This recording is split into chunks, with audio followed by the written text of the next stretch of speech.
Welcome to the Q2 2021 Financial Results Conference Call. My name is Adrienne, and I'll be your operator for today's call. At this time, all participants are in a listen-only mode. Later, we'll conduct a question-and-answer session. During the question-and-answer session, if you have a question, please press star, then 1 on your touch-tone phone. I will now turn the call over to Kate Patterson. Kate, you may begin. Thank you, Adrienne. Good afternoon, and thanks to everyone for joining us on today's call to discuss Fireeye's financial results for the second quarter of 2021. This call is being broadcast live over the internet and can be accessed on the Investor Relations section of Fireeye's website at investors.fireeye.com. With me on today's call are Kevin Mandia, Fireeye's Chief Executive Officer, and Frank Verdecanna, Executive Vice President, Chief Financial Officer, and Chief Accounting Officer of Fireeye. After the market closed today, Fireeye issued a press release announcing the results for the second quarter of 2021.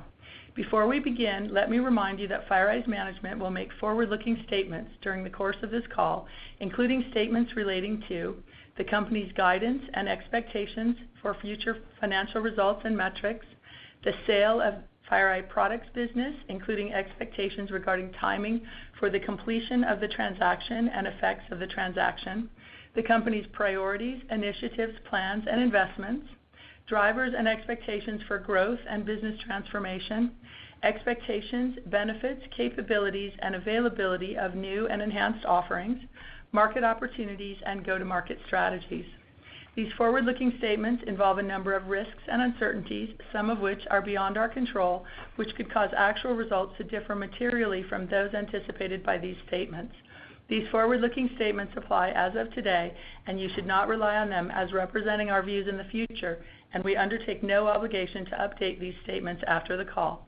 For a detailed description of the risks and uncertainties, please refer to our SEC filings as well as our earnings release posted in our copies of these documents may be obtained from the SEC or by visiting the Investor Relations section of our website.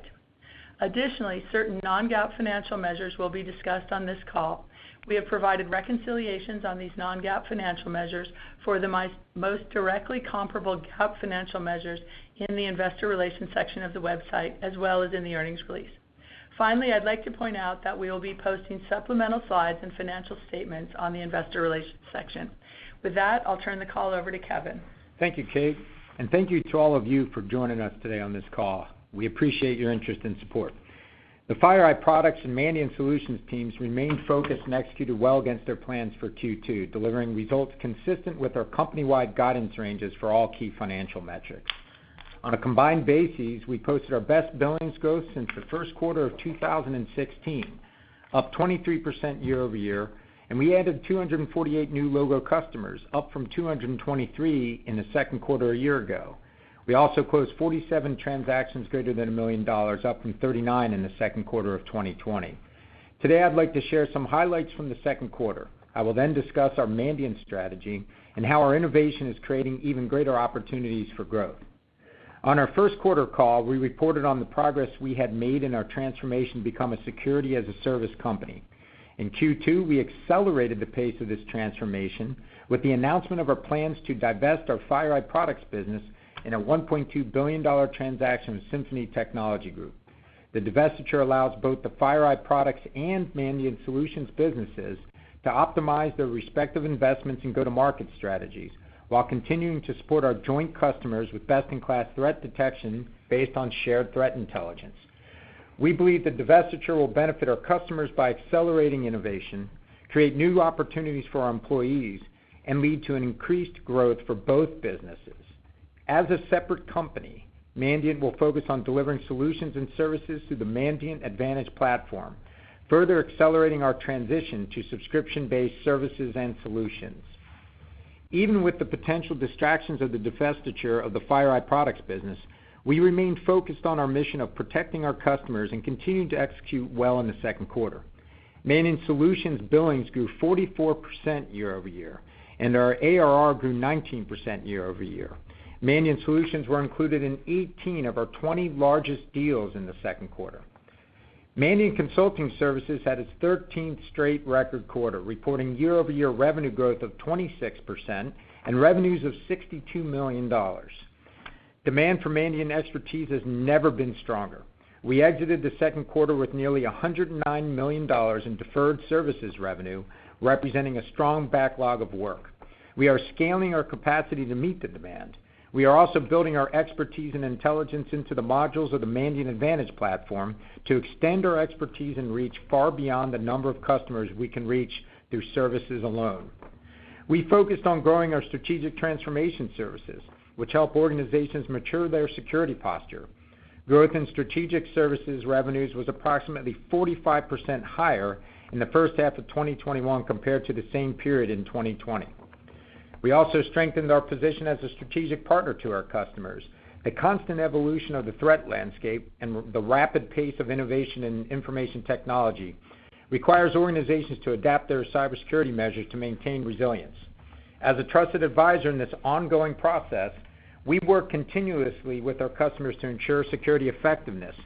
Looking back over the last 12 months, more than 500 customers generated services revenue in all 4 quarters, and another 250 customers generated revenue in 3 out of the 4 quarters. In addition to the great financial performance, we continue to respond to the security breaches that made the headlines. We also continue to be recognized as thought leaders in the industry, appearing on multiple occasions to testify in Congress, where we briefed our nation's leaders on cybersecurity issues. And Mandiant Services is our competitive advantage and also creates a natural sales motion for our technology. We believe this is due to the trust and deep relationships we build with our consulting customers. We are seeing this play out in early momentum for the modules of the Mandiant Advantage platform. Adoption of our Mandiant Advantage platform, which consists of our security validation, automated defense, and Mandiant Intelligence offerings, grew to over 500 active customers. The total active Mandiant Advantage user community increased 27% sequentially since the first quarter of 2021.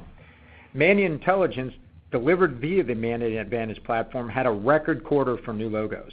Perhaps most importantly, our Mandiant Intelligence team, working hand in hand with our consultants, notified hundreds of victim organizations that they were compromised, and many of these notifications headed off ransomware events prior to the encryption of the victim environments. Mandiant Automated Defense, the module in Mandiant Advantage that codifies our human expertise into machine learning models and analytics, now works with over 70 third-party technologies. We continue to add new integrations and recently included new endpoint technologies such as Microsoft Defender and Tanium, as well as numerous network security products. I am most excited about our continued development of cloud account compromise detection models for cloud platforms, as we are responding to more breaches that affect cloud assets than ever before, and authentication abuse is the most common threat to guard against. This demonstrates the power of the Mandiant innovation cycle. We respond to over 1,000 security breaches a year, routinely seeing the attacks that evade common safeguards, and we feed our observations and learnings back to our engineers and data scientists to build detections into our solutions to close the security gap for our customers. I believe automation, powered by AI and machine learning technologies, is the only way organizations will be able to keep up with attacks and maintain resilience. Customers are coming to this realization as well, and momentum for Mandiant Advantage continues to build. We entered the second half of the year with a strong pipeline of new business and a growing base of renewals. And we are also excited by the momentum of our technology-based solutions that are managed by Mandiant experts. In the first few months of making Managed Defense for Windows Defender available, nearly 25% of new logos for Managed Defense were for the new offering, and we expect to support more endpoint technologies in the second half of the year. Managed Validation, both on-demand and continuous, allows our customers to leverage our expertise to prioritize their security operations and increase their resilience to the latest attacks.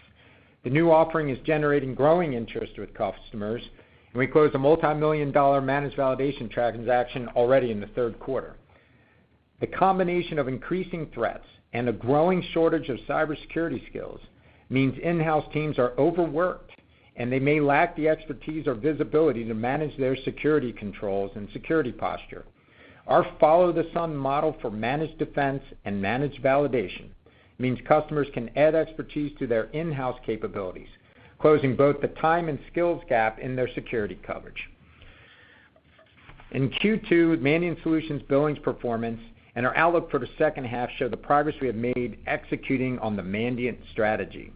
The two parts of our Mandiant business, services and solutions, are interdependent and complement each other. Our consultants are technology enabled by the Mandiant Advantage platform, allowing them to scale their productivity, and our technology is expertise enabled with our frontline intel and experience. In combination, this allows us to deliver our expertise at scale whenever and however customers need it.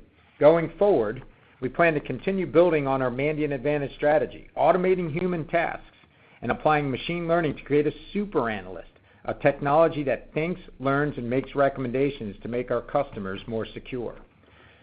Given the constant headlines about breaches, there can be no doubt there is a growing need for a more simple and effective approach to cybersecurity. I believe Mandiant is uniquely positioned to address this need by enabling our customers to automate, validate, and augment their security programs. Growing numbers of organizations are finding that Mandiant makes security effective with security validation. Organizations are discovering how we are automating Mandiant experts to address the shortage of expertise in the market with our automated defense. And organizations are realizing that Mandiant can be a seamless extension of their security teams with a managed offering, like managed validation and expertise on demand. I believe this is another beginning for Mandiant, and I'd like to thank all of our employees for the progress we have made towards our transformation and for their commitment to the security of our customers. With that, I'll turn the call over to Frank. Thanks, Kevin, and hello to everyone on the call. Thank you for joining us today. For today's discussion, I will focus on continuing operations and take you through the walk from our Q2 results for continuing operations before the sale of the Fireeye products business closes to the transition model after the transaction closes. We still currently expect that the transaction to be completed by the end of the fourth quarter, subject to customary regulatory approvals and closing conditions. Since our prior guidance for the quarter assumed combined results for the Fireeye products and Mandiant Solutions businesses, we have provided Q2 results that map to our guidance metrics. I am pleased to say that we met our guidance ranges for all key metrics. As always, I'll be referring to non-GAAP metrics except when discussing revenue and operating cash flow. Our non-GAAP measures exclude stock-based compensation, amortization of intangibles, non-cash interest expense on our convertible debt and convertible preferred equity, restructuring charges, accretion of Series A convertible preferred stock, and other non-recurring items. Highlights of the combined businesses' performance is as follows. Billings growth of 23% year over year to $249 million. This was the highest billings growth rate since Q1 of 2016, and the third consecutive quarter of acceleration in our billings growth. We achieved this without a meaningful change in average contract length, which was approximately 24 months for the combined business. Both the Fireeye products and Mandiant Solutions businesses maintained focus and executed well in the quarter. We added 248 new logo customers, up 11% from Q2 of 2020, and closed 47 transactions greater than $1 million, compared to 39 in Q2 of 2020. Combined revenue of $248 million was at the midpoint of our guidance range and increased 8% from Q2 of 20. Total revenue growth was impacted by a decline in upfront term license revenue for Mandiant Solutions business as customers migrated from on-premise validation to the cloud-based Mandiant Advantage platform.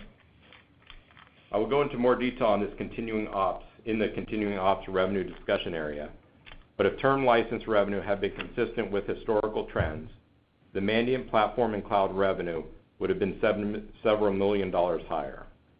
Gross margin of 73% and operating margin of 10% were both at the high end of our guidance ranges.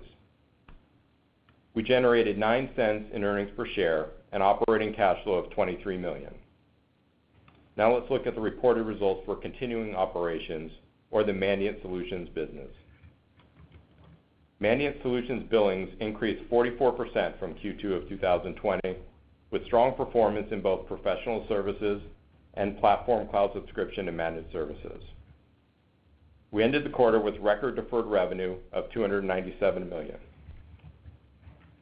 While we encourage you to look at revenue as the best metric to evaluate our professional services performance, it's still worth noting that professional services billings were up 51% year-over-year in the quarter.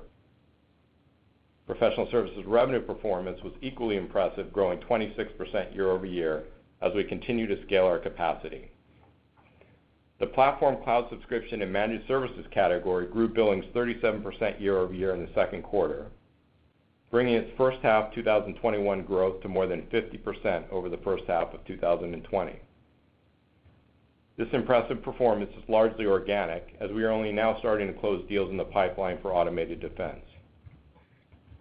We expect growth for this category to accelerate in the second half of the year from the Q2 growth rate. While we don't guide billings because of the variations in contract lengths, timing of large renewals, and other noise that can cause volatility in the year-over-year growth rates, we have a strong pipeline of new and renewal business as we head into our seasonally strong second half. I would not be surprised to report platform cloud subscription and managed services billings growth for the full year of 2021 approaching 50%.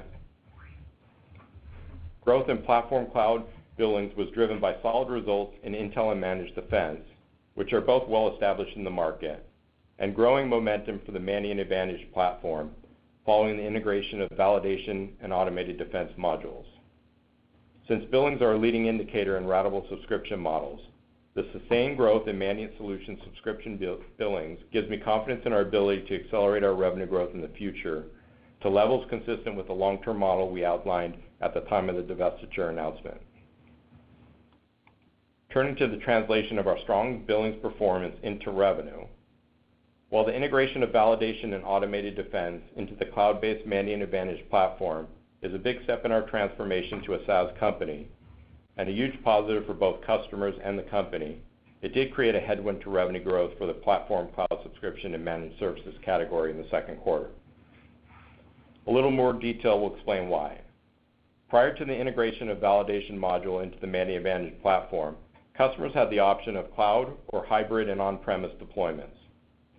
Hybrid and on-premise deployments are sold as term licenses, fully renewable, but under ASC 606, revenue from the term licenses is recognized upfront rather than ratably.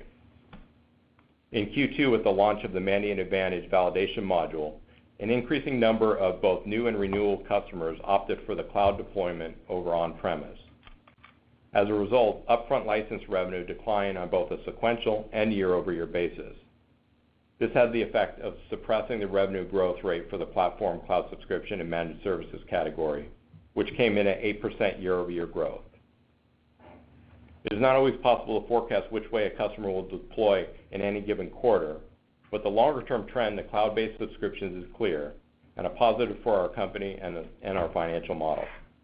As a result, we encourage you to focus on the ratable revenue component of this category, which we expect to accelerate in Q3 and Q4 to the low 20% range in Q3 and mid 20% range in Q4 as we exit the year. This is consistent with the growth we saw in ARR for Mandiant Solutions, which increased 19% from the end of this Q2 of 2020 to $244 million. Looking at the second half of 2021, we expect to see a re-acceleration into the mid-20s.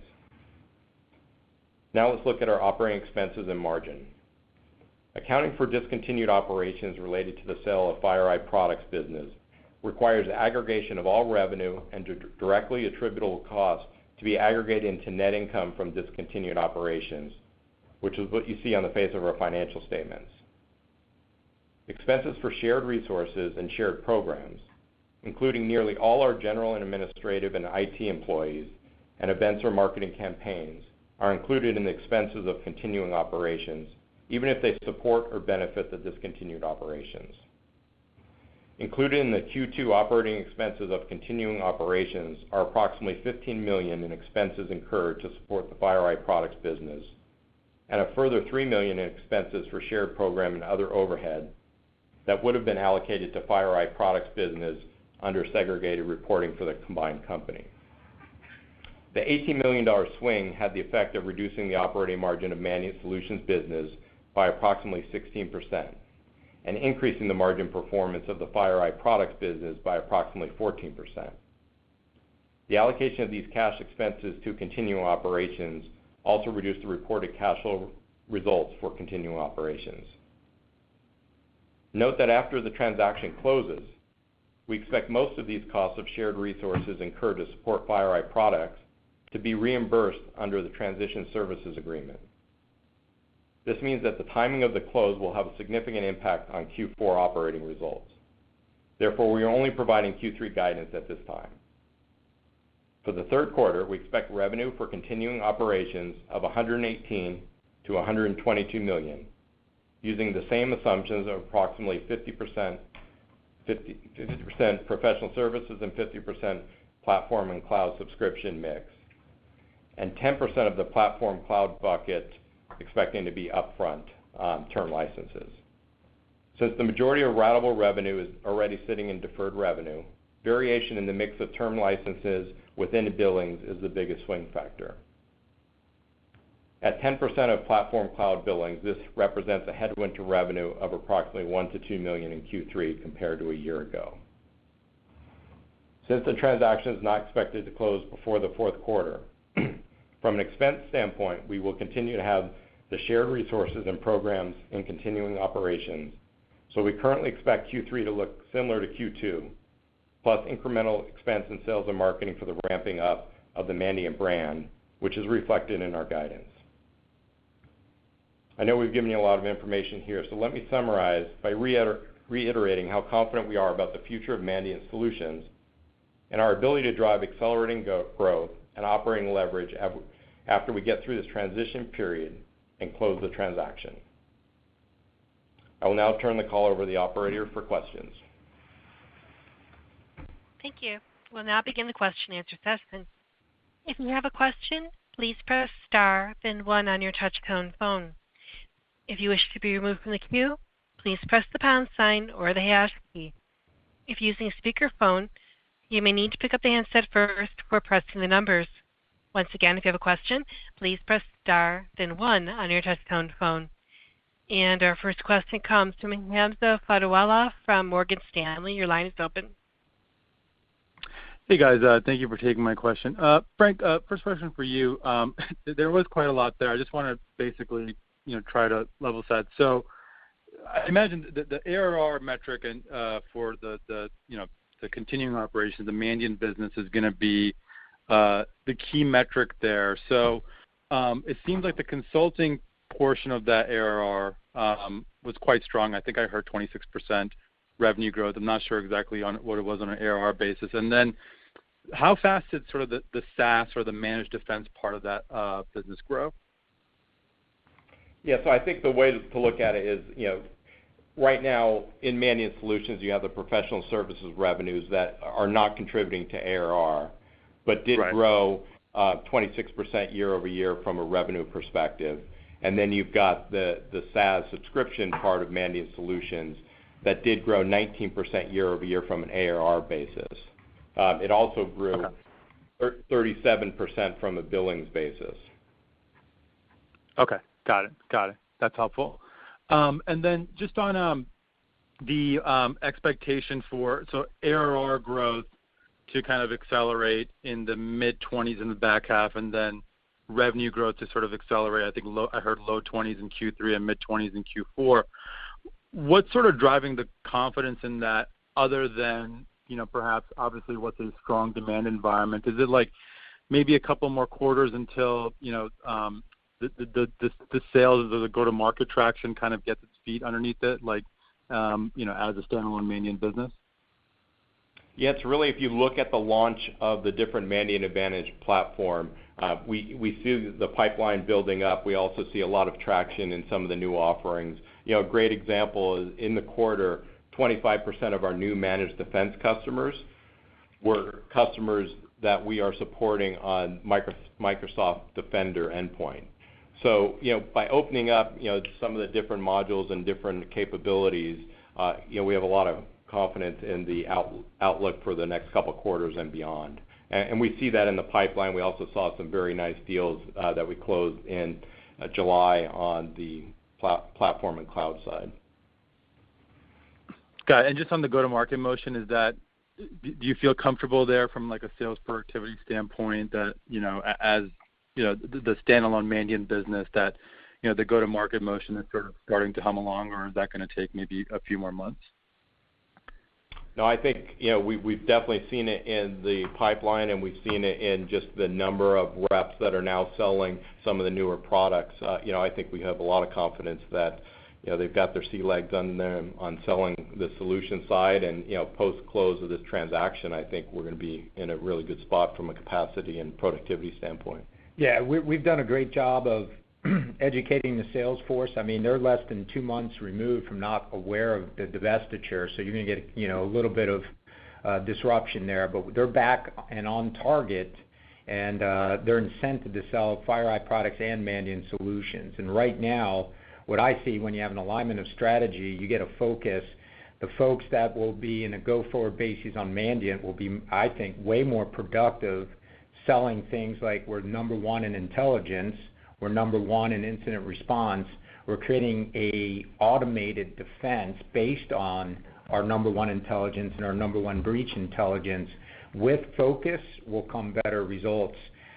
So we're doing all the right things there to get that focus and to get the training that our sales professionals need. Got it. All right. Thank you. And our next question comes from Catherine Treenick from Colliers. Your line is open. Oh, thanks for taking my question. Just could you maybe reiterate where you think you are with all these hyper threats coming on and how well you're doing with the federal government? Because and I didn't expect to be this early in the queue, so sorry about that. We've always had a very strong tie in with the federal government, both here in the United States and in other governments, based on being a security company and based on having a services component as well, where a lot of governments prefer to buy technology along with some services to go with it. And when you look at our threat intelligence capability, we want to be in the hot zones and work with those agencies that matter during times of duress in cyberspace. So I'm confident in our federal government business. I'm confident in our relevance there. And when you look at our strategy, it's very simple. Every day, as we're having this conversation, we're responding to over 150 security incidents. Clearly, there's a gap in cybersecurity. And all we are doing is taking that capability to find the needle in the haystack that we have with hundreds and hundreds of consultants and automating it and putting it inside of every single security operation with software. So that strategy is sound. We all know that almost every single human skill over time is going to be replicated by machine intelligence, and that's what we're doing here. So getting back to your question, Catherine, we have great relationships with numerous governments, and I intend to see that part of our business always grow. All right, thanks. Thanks, Catherine. And our next question comes from Brian Essex from Goldman Sachs. Your line is open. Hi, good afternoon, and thank you for taking the question. I guess maybe, Kevin, to start off, you mentioned, I guess, opening the modules to other providers. And as you kind of untether the business from, the legacy product business, Yep. How far are you along the path of developing those relationships with partners that that you might be more accretive with, and how does that roadmap look with regard to developing those relationships further? Yeah, so we got a lot of work to do. We're just getting started, but I was very encouraged, and I think you picked up on I think it was April where we had Windows Defender and Managed Defense, and it was literally 25% of our net new logos were our Managed Defense experts supporting the Windows Defender endpoint. So we got to get the second one in the hopper, then the third, then the fourth. Decoupling Mandiant expertise from Fireeye products was one of the key purposes behind the strategy of divestiture. And we are seeing with Windows Defender, that's our first big technical partnership. And we just got to get in the queue. And I know John Waters and the team are laser focused on the technical partnerships that we need to have. Now, automated defense, how we're bringing all these partnerships to market is with our automated defense. It already works with 70 or more third-party technologies. But we like to get, Frank used the phrase sea legs. before we just roll that out in a managed capacity, we like to test it and do a bunch of things first and make sure it scales. So Windows Defender, check in the go box. We're hoping to launch a couple of these every few quarters, and keep expanding what we can support. And do it in a strategic order as well. There are certain products that are getting widespread adoption that are more effective than others, and we want to make sure we can support those and overlay Mandiant intelligence and expertise on top of those. So stay tuned, but we certainly intend to, we expect to expand beyond just one endpoint between now and the end of the year. Got it. That's helpful. Maybe to follow up, how is this being communicated to the channel? I know you mentioned, the direct sales force and the education effort there, but is the channel, I guess, how far along are they in terms of understanding the shift and go to market and how they might be able to, open up as well with some more of these partners? Yeah, there's no doubt. I can answer both your questions with, I feel like we're in the first phase of those. In other words, when I look at Fireeye in aggregate, we were more structured for the controls product side of our business when it came to our channel and our partnerships.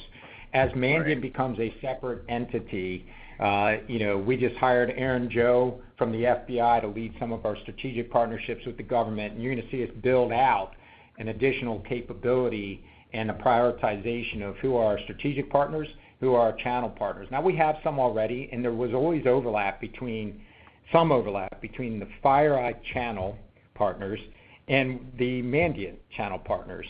But we're going to get more clarity on which ones will serve the Mandiant controls agnostic business potentially better than some of the channel partners that look to just sell controls. So that's my long-winded answer of saying we're in the first inning on a lot of this, and you're going to see us make tremendous progress over the next few quarters on it. Got it. That's helpful. Thank you. And your next question comes from Rustam Kamja from JMP Securities. Your line is open. Hi, guys. Just one from me, kind of piggybacking on Brian's question. How do you foresee the relationship with the channel kind of moving forward, given that the majority of the products piece is going to be managed by Symphony, and traditionally that's kind of the area that the resellers that we've spoken to have been geared towards, and our feedback from the resellers suggests that they have kind of more limited exposure to the professional services piece. So just curious how we should think about the channel from the Mandiant perspective. Russell, I'd start with, this is Frank, that if you look at the Mandiant Solutions business, half of the business and increasingly more over time is SaaS subscription business, which does fit the channel really well. So I think you'll see us continue to have a strong relationship on with partners on that side of the business. And then I think there's going to be a lot of wraparound services that our partners can do on top of a lot of the subscription offerings. So we look at it as an opportunity to really grow channel partner relationships on the standalone side, on the Mandiant side. And I know that from the products perspective, they see a lot of opportunities for working with MSSPs and other service organizations as well. Thank you. That's very helpful. And just as a reminder to enter the queue, please press star, then 1 on your touch-tone phone. And our next question comes from Saket Kalia from Barclays. Your line is open. Okay, great. Hey, guys. Thanks for taking my questions here. Hey, Kevin. Hey, Frank. Hey, Frank, maybe just to start with you, realizing there's a lot going on, so it might be early to talk about this, but could you maybe just go one level deeper, broad brush, into sort of the makeup of platform and cloud for continuing operations in terms of, how much of that, i.e. the SaaS business, how much of that is from intelligence versus managed defense versus validation? Any broad brushes that you could share? Yeah, so on the on the platform cloud side, you got managed defense and intel from a billings and revenue perspective being the larger components of it.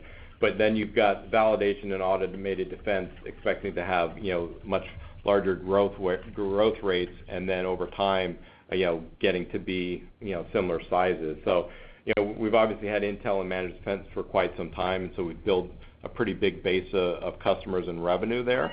But a lot of the growth is going to be coming in some of the new modules like validation and automated defense.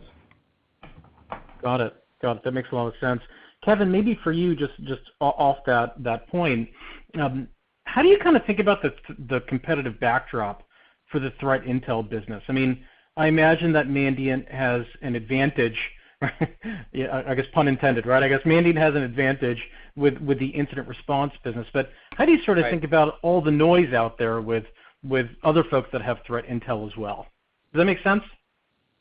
You always want, whatever you do, you want to be the best in the world at it, and that's what you strive to do. And every time I see third-party validation of our intel, we're in the top right of those quadrants. I can't speak for the other intel that's out there because, we don't depend on it, we don't rely on it, and we prefer having firsthand knowledge of the intelligence that we produce.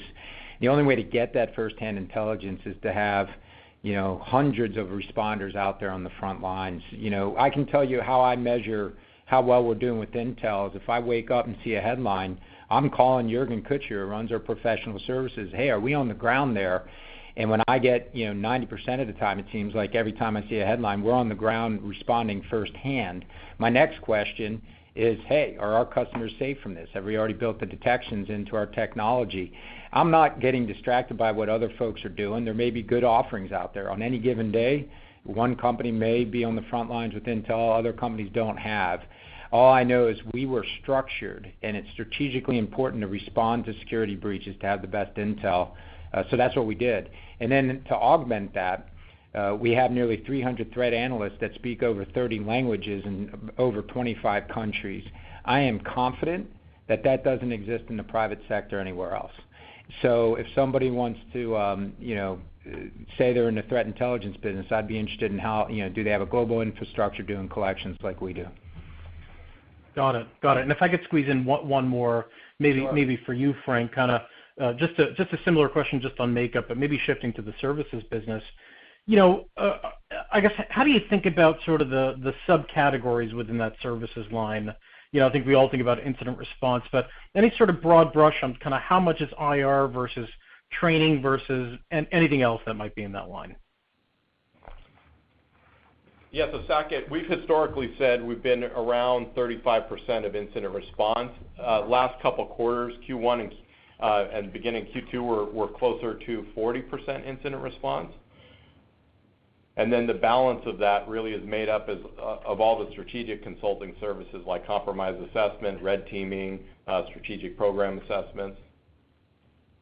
Yeah, one thing, Saket, that's important to realize. A lot of people, and I've said this before, they'll think incident response is so darn tactical. You just bungee in and you figure out what happened, write a report on what to do about it, and get out of Dodge. I would argue incident response is at the highest end of the food chain. You know routers, you know Windows, you know Unix, you know infrastructure, you know identity management. You know all of it when you respond. So that makes you unbelievably capable at strategic consulting. So that's why I reported in my affirmative remarks, my direct remarks up front, that we saw, now I'm flipping back to it, 45% revenue growth in our strategic services in the first half of this year over last year. It's because whenever IR, let's just say we have world peace overnight and there's no inbound IRs, we can repurpose every one of those people, for the most part, to strategic services or red teaming, and all the skills are overlap. Let's just roll. So that's the good news with incident response consultants. They can play free safety and pretty much do any of the services that we have. Yeah, and I think you see that, Saket, in our deferred revenue balances on the services side. We ended the quarter at a record $109 million. So we are building, even in addition to kind of the third of the business that's IR, we're building a lot of backlog for all these additional strategic consulting arrangements. Got it. Very helpful. Thanks, guys. Hey, thank you. And that concludes our question and answer session. I'll now turn the call back over to presenters for final remarks.